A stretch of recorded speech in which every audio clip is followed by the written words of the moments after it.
BJP ಮತ್ತು Congress leaders ಜೊತೆ Kogilu layout ಅಕ್ರಮ ಆರೋಪಿತರು. ಬಳ್ಳಾರಿ ಬ್ಯಾನರ್ ಗಲಾಟೆ, ಒಂಟಿಯಾದ್ರ ಕಾಂಗ್ರೆಸ್ ಶಾಸಕ ಭರತ್ ರೆಡ್ಡಿ, ಪ್ರಧಾನಿ ಮೋದಿಗೆ ನೇರ ಸವಾಲೆಸ್ದ ಅಸಾದುದ್ದೀನ್ ಓವೈಸಿ. ಇವೆಲ್ಲವೂ ಈ ಹೊತ್ತಿನ ಸ್ಪೆಷಲ್ ರಿಪೋರ್ಟ್ನಲ್ಲಿ. ನಾನು ಕಾರ್ತಿಕ್ ಕುಂದರ್. ಕೋಗಿಲು ಲೇಔಟ್ ಮನೆಗಳ ನೆಲಸಮ ರಾಜ್ಯದಲ್ಲಿ ಭಾರೀ ಸದ್ದು ಮಾಡಿತ್ತು. ರಾಷ್ಟ್ರೀಯ ಪಕ್ಷಗಳಾದ ಬಿಜೆಪಿ, ಕಾಂಗ್ರೆಸ್ ಪರಸ್ಪರ ಆರೋಪ ಪ್ರತ್ಯಾರೋಪದಲ್ಲಿ ತೊಡಗಿದ್ವು. ಈಗ ಕೋಗಿಲು ಅಕ್ರಮದ ಆರೋಪಿಗಳಿಗೆ ಎರಡೂ ಪಕ್ಷದ ನಾಯಕರ ಜೊತೆಗೆ ಲಿಂಕ್ ಇದೆ ಅನ್ನೋ ವಿಚಾರ ಬಹಿರಂಗವಾಗಿದೆ.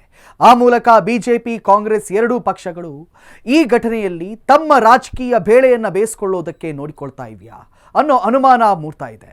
ರಾಜಕೀಯ ಅಂದ್ರೇನೆ ಹಾಗೆ, ಅಲ್ಲಿ ಪ್ರತಿದಿನವೂ ಕೂಡ ಒಂದೊಂದು ಡೆವಲಪ್ಮೆಂಟ್ಸ್ ನಡೀತಾನೆ ಇರುತ್ತೆ. ಒಂದು ಪಕ್ಷದವರು ಇನ್ನೊಂದು ಪಕ್ಷದವರ ಮೇಲೆ ಆರೋಪ ಮಾಡೋದು, ಅದಕ್ಕೆ ಪ್ರತ್ಯಾರೋಪ ಮಾಡೋದು, ಇದೆಲ್ಲವೂ ಕೂಡ ಅಲ್ಲಿ ಮಾಮೂಲಾಗಿ ಆಗ್ತಾನೆ ಇರುತ್ತೆ. ಅಧಿಕಾರಕ್ಕೆ ಬಂದ ಪಕ್ಷ ತಮಗೆ ಬೇಕಾದಂತೆ ಸ್ವತಂತ್ರ ನಿರ್ಧಾರಗಳನ್ನು ಕೈಗೊಳ್ತಾರೆ. ಇತ್ತೀಚೆಗೆ ಕೋಗಿಲು ಲೇಔಟ್ನಲ್ಲಿ ನಡೆದಂಥ ಅಕ್ರಮ ಮನೆ ಕಾರ್ಯಾಚರಣೆ ಕೂಡ ವಿವಾದಕ್ಕೆ ಈಡಾಗಿತ್ತು. ಯಾವುದೇ ಮುನ್ಸೂಚನೆ ಇಲ್ಲದೆ ಏಕಾಏಕಿ ಮನೆಗಳನ್ನು ತೆರವುಗೊಳಿಸಿದ್ದಾರೆ ಅನ್ನೋ ಆರೋಪ ಕೇಳಿಬಂದಿತ್ತು. ಈಗ ಇದೇ ವಿಷಯ ಎರಡು ರಾಷ್ಟ್ರೀಯ ಪಕ್ಷಗಳಾದಂಥ ಬಿಜೆಪಿ ಹಾಗೂ ಕಾಂಗ್ರೆಸ್ ನಡುವೆ ರಾಜಕೀಯ ಕೆಸರೆರಚಾಟಕ್ಕೆ ಕಾರಣವಾಗಿದೆ. ರಾಜಧಾನಿಯ ಕೋಗಿಲು ಲೇಔಟ್ನಲ್ಲಿ ನಡೆದಂಥ ಒತ್ತುವರಿ ತೆರವು ಕಾರ್ಯಾಚರಣೆ ಹೊಸದೊಂದು ಗೊಂದಲಕ್ಕೆ ಕಾರಣವಾಗಿದೆ. ಸರ್ಕಾರಿ ಜಾಗ ಒತ್ತುವರಿ ಮಾಡಲಾಗಿದೆ ಅನ್ನೋ ಕಾರಣಕ್ಕೆ ಸರ್ಕಾರ ಒಟ್ಟು 167 ಮನೆಗಳನ್ನು ನೆಲಸಮಗೊಳಿಸಿತ್ತು. ಆದರೆ ಈಗ ಪರಿಹಾರ ಎಂಬಂತೆ ಹೊಸ ಮನೆಗಳಿಗೆ ಸಲ್ಲಿಕೆಯಾಗಿರುವಂಥ ಅರ್ಜಿಗಳ ಸಂಖ್ಯೆ 250 ದಾಟಿತ್ತು. ಇಲಾಖೆಯ ಅಧಿಕಾರಿಗಳಿಗೆ ತಲೆನೋವಾಗಿ ಪರಿಣಮಿಸಿದೆ. ತೆರವಾಗಿರುವಂಥ ಮನೆಗಳ ಸಂಖ್ಯೆಗೂ ಹೊಸ ಮನೆಗಳಿಗಾಗಿ ಬಂದಿರುವಂತಹ ಅರ್ಜಿಗಳಿಗೂ ಅಜಗಜಾಂತರ ವ್ಯತ್ಯಾಸ ಇರೋದು ಅಧಿಕಾರಿಗಳಿಗೆ ತಲೆನೋವಾಗಿ ಕಾರಣವಾಗಿದೆ. ಸರ್ಕಾರ ತೆರವುಗೊಳಿಸಿದ್ದು ಕೇವಲ 167 ಮನೆಗಳನ್ನು ಮಾತ್ರ. ಆದರೆ ಹೊಸ ಮನೆಗಾಗಿ ಅದಕ್ಕಿಂತ ಹೆಚ್ಚಿನ ಸಂಖ್ಯೆಯ ಅರ್ಜಿಗಳು ಬಂದಿರೋದು ನೈಜವಾಗಿ ಮನೆ ಕಳೆದುಕೊಂಡವರಲ್ಲಿ ಆತಂಕವನ್ನು ಮೂಡಿಸಿದೆ. ಮನೆ ಕಳೆದುಕೊಂಡಿದ್ದು ಕೇವಲ 167 ಕುಟುಂಬಗಳು. ಹಾಗಿದ್ರೆ ಉಳಿದ 80ಕ್ಕೂ ಹೆಚ್ಚು ಅರ್ಜಿಗಳು ಯಾರದ್ದು?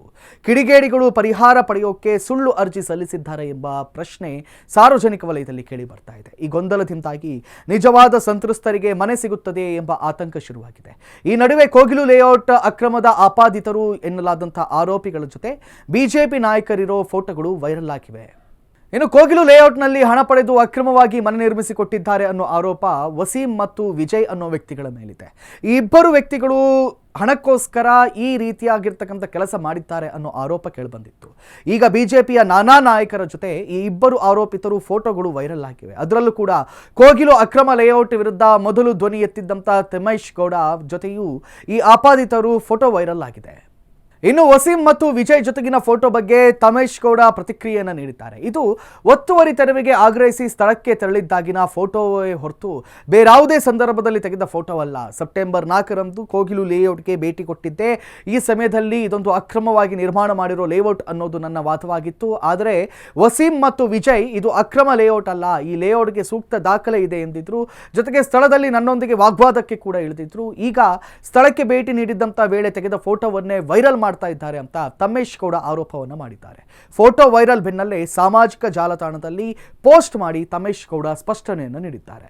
ಇನ್ನು ಅಕ್ರಮ ಲೇಔಟ್ಗೆ ದುಡ್ಡು ಪಡೆದಂತಹ ಆರೋಪ ಹೊತ್ತಂತ ವಿಜಯ್ ಶಾಸಕ ವಿಶ್ವನಾಥ್ ಜೊತೆ ವಿಜಯ್ ಇರೋ ಫೋಟೋ ಕೂಡ ವೈರಲ್ ಆಗಿದೆ. ಹೀಗಾಗಿ ಯಲಹಂಕ ಶಾಸಕರಿಗೂ ಈ ವಿಜಯ್ಗೂ ಏನು ಲಿಂಕ್ ಅನ್ನೋ ಪ್ರಶ್ನೆ ಹುಟ್ಟುಕೊಳ್ತಾ ಇದೆ. ಜೊತೆಗೆ ಯಲಹಂಕ ಸುತ್ತಮುತ್ತ ಪೋಸ್ಟರ್ ಅಭಿಯಾನ ಕೂಡ ನಡೀತಾ ಇದೆ. ಇನ್ನು ಕೆಲ ದಿನದ ಹಿಂದೆ ಅಷ್ಟೇ ಕೃಷ್ಣ ಬೈರೇಗೌಡ ಜೊತೆ ವಸೀಂ ಇರೋ ಫೋಟೋ ವೈರಲ್ ಆಗಿತ್ತು. ಯಾವಾಗ ಕೃಷ್ಣ ಬೈರೇಗೌಡ ಫೋಟೋ ವೈರಲ್ ಆಯಿತೋ ಆಗ ಕೇಸರಿ ಪಡೆ ಸಚಿವ ಕೃಷ್ಣ ಬೈರೇಗೌಡ ಮೇಲೆ ಮುಗಿಬಿದ್ದಿತ್ತು. ಈ ಅಕ್ರಮದಲ್ಲಿ ಕಂದಾಯ ಸಚಿವರದ್ದು ಕೂಡ ಪಾತ್ರ ಇದೆ. ಹಾಗಾಗಿ ಅವರು ಸ್ಪಷ್ಟನೆಯನ್ನು ಕೊಡಬೇಕು ಅಂತ ಬಿಜೆಪಿ ಪಟ್ಟು ಹಿಡಿದಿತ್ತು. ಈಗ ಇದೇ ಪ್ರಕರಣಕ್ಕೆ ಸಂಬಂಧಿಸಿ ವಿಪಕ್ಷ ನಾಯಕ ಆರ್ ಅಶೋಕ್ ಸುದ್ದಿಗೋಷ್ಠಿಯನ್ನು ನಡೆಸಿ ಸ್ಪಷ್ಟನೆ ನೀಡೋ ಜೊತೆಗೆ ಕೆಲ ಆರೋಪಗಳನ್ನು ಕೂಡ ಮಾಡಿದ್ದಾರೆ.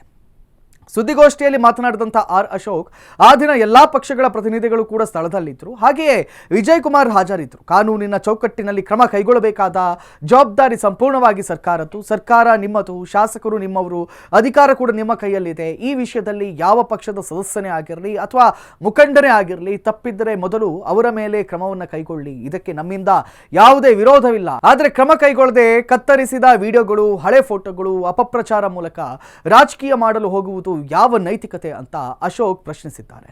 ಮುಂದುವರೆದು ಮಾತಾಡಿದಂತಹ ಅಶೋಕ್, ಇಷ್ಟು ಮಾತಾಡೋ ಕಾಂಗ್ರೆಸ್ ಕಾರ್ಯಕರ್ತರಿಗೆ ಒಂದು ಪ್ರಶ್ನೆಯನ್ನು ನಾವು ಕೇಳ್ತೀವಿ. ನಿಮ್ಮ ಶಾಸಕ ಹಾಗೂ ಸಚಿವ ಸ್ಥಾನದಲ್ಲಿರುವಂಥ ಕೃಷ್ಣ ಬೈರೇಗೌಡರಿಗೆ ಸ್ವತಃ ಸ್ಥಳಕ್ಕೆ ಭೇಟಿ ನೀಡಿ ಮಾತನಾಡೋಕೆ ಯೋಗ್ಯತೆ ಇಲ್ವಾ, ಅಥವಾ ಧೈರ್ಯವಿಲ್ವಾ, ಅಥವಾ ತಮ್ಮದೇ ಶಿಷ್ಯರು ಮಾಡಿರುವಂಥ ಅಕ್ರಮಗಳು ಬಹಿರಂಗವಾಗೋ ಭಯನ ಅಂತ ಪ್ರಶ್ನೆ ಮಾಡಿದ್ದಾರೆ. ಬ್ಯಾಟರಾಯನಪುರ ಕ್ಷೇತ್ರದ ಜನತೆಗೆ ಇಷ್ಟು ವರ್ಷ ಕಿವಿ ಮೇಲೆ ಹೂ ಇಟ್ಟು ರಾಜಕಾರಣ ಮಾಡಿದ ಪರಿಣಾಮವೇ ಇಂದು ಕೋಗಿಲು ಅಕ್ರಮ ಲೇಔಟ್ ಸಮಸ್ಯೆ ಉಂಟಾಗಿದೆ. ಬ್ಯಾಟರಾಯನಪುರ ಜನರಿಗೆ ಮತ್ತೆ ಅದೇ ಹಳೆ ನಾಟಕ ಬೇಡ, ಕಾಲ ಬದಲಾಗಿದೆ. ಕ್ಷೇತ್ರದ ಜನರು ಎಲ್ಲವನ್ನ ಕೂಡ ಸೂಕ್ಷ್ಮವಾಗಿ ಗಮನಿಸ್ತಾ ಇದ್ದಾರೆ. ಯಾರು ನಿಜವಾದ ಹೋರಾಟ ಮಾಡಿದ್ದಾರೆ, ಯಾರು ಸುಳ್ಳು ಕತೆ ಕಟ್ತಾ ಇದ್ದಾರೆ ಅನ್ನೋದನ್ನು ಕೂಡ ಜನ ವಾಚ್ ಮಾಡ್ತಾ ಇದ್ದಾರೆ. ಹೀಗಾಗಿ ಸತ್ಯವನ್ನ ಮರೆಮಾಡಿ ಸುಳ್ಳಿನ ಮೇಲೆ ರಾಜಕಾರಣ ಮಾಡಿದರೆ ಮುಂಬರುವ ದಿನಗಳಲ್ಲಿ ಜನರ ತೀರ್ಪು ಇನ್ನೂ ಕೂಡ ಕಠಿಣವಾಗಿರುತ್ತೆ ಅಂತ ಅಶೋಕ್ ವಾರ್ನ್ ಮಾಡಿದರು. ಜೊತೆಗೆ ಸುದ್ದಿಗೋಷ್ಠಿಯಲ್ಲಿ ವಿಜಯ್ ಮತ್ತು ವಸೀಂ ಇಬ್ಬರು ಕೂಡ ಜೊತೆಗಿದ್ದ ಫೋಟೋವನ್ನ ಪ್ರದರ್ಶನ ಮಾಡೋಕೆ ಕೈಗೆತ್ಕೊಂಡ ಅಶೋಕ್ ವಿಜಯ್ ಚಿತ್ರವನ್ನ ಹಿಂಬದಿಗೆ ಫೋಲ್ಡ್ ಮಾಡಿ ಕೇವಲ ವಾಸಿಂ ಫೋಟೋವನ್ನ ಮಾತ್ರ ಮಾಧ್ಯಮಗಳಿಗೆ ತೋರಿಸಿದ್ರು. ಜೊತೆಗೆ ಈ ವಾಸಿಂ ಕಾಂಗ್ರೆಸ್ ಕಾರ್ಯಕರ್ತ ಅನ್ನೋ ಆರೋಪವನ್ನು ಮಾಡಿದ್ರು. ಹೀಗಾಗಿ ಈ ಕೋಗಿಲು ಘಟನೆಯನ್ನ ರಾಜಕೀಯ ಪಕ್ಷಗಳು ತಮ್ಮ ಲಾಭಕ್ಕಾಗಿ ಬಳಸಿಕೊಳ್ತಿವೆಯಾ, ಆ ಮೂಲಕ ತಮ್ಮ ರಾಜಕೀಯ ಬೇಳೆ ಬೇಯಿಸ್ಕೊಳ್ಳೋದಕ್ಕೆ ಮುಂದಾಗ್ತಾ ಇದೆಯಾ ಅನ್ನೋ ಅನುಮಾನ ಕೂಡ ಮೂಡೋದು ಸುಳ್ಳಲ್ಲ.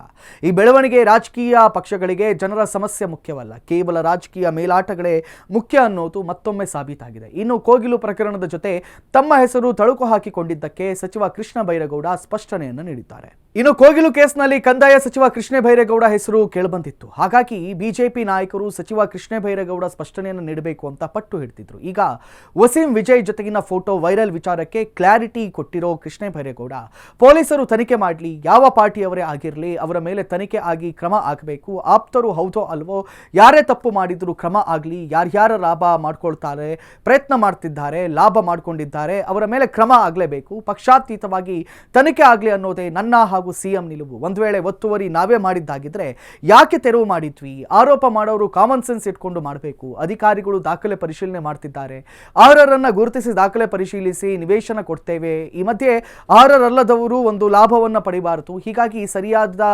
ಪರಿಶೀಲನೆಯನ್ನ ಮಾಡ್ತಿದ್ದೇವೆ. ಇದಕ್ಕೆ ಸ್ವಲ್ಪ ಸಮಯಾವಕಾಶ ಬೇಕಾಗುತ್ತೆ ಅಂದರು.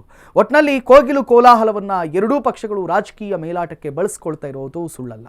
ಇನ್ನು ಸಾಕಷ್ಟು ಸದ್ದು ಮಾಡಿದ್ದಂಥ ಕೋಗಿಲು ಮನೆ ತೆರವು ಕೇಸ್ ರಾಜಕೀಯ ಮೇಲಾಟಕ್ಕೆ ಕಾರಣವಾಗ್ತಿದೆ. ಇದು ಕಾಂಗ್ರೆಸ್ ತಪ್ಪು ಅಂತ ಬಿಜೆಪಿ ಅಂತಿದ್ರೆ, ಇದರಲ್ಲಿ ಬಿಜೆಪಿ ರಾಜಕೀಯ ಮಾಡ್ತಿದೆ ಅಂತ ಕಾಂಗ್ರೆಸ್ ನಾಯಕರು ಆರೋಪ ಮಾಡ್ತಿದ್ದಾರೆ. ಜೊತೆಗೆ ಕೋಗಿಲಿ ಅಕ್ರಮದ ಆಪಾದಿತರು ಕಾಂಗ್ರೆಸ್ ಸಚಿವ ಕೃಷ್ಣ ಬೈರೇಗೌಡ ಹಾಗೂ ಬಿಜೆಪಿ ನಾಯಕರ ಜೊತೆ ಇರೋ ಫೋಟೋಗಳು ವೈರಲ್ ಆಗ್ತಿವೆ. ಹಾಗಾಗಿ ಅಂತಿಮವಾಗಿ ಇದು ಎಲ್ಲಿಗೆ ಹೋಗಿ ನಿಲ್ಲುತ್ತೆ ಅನ್ನೋದನ್ನ ಜನರ ಪ್ರಶ್ನೆಯಾಗಿದೆ.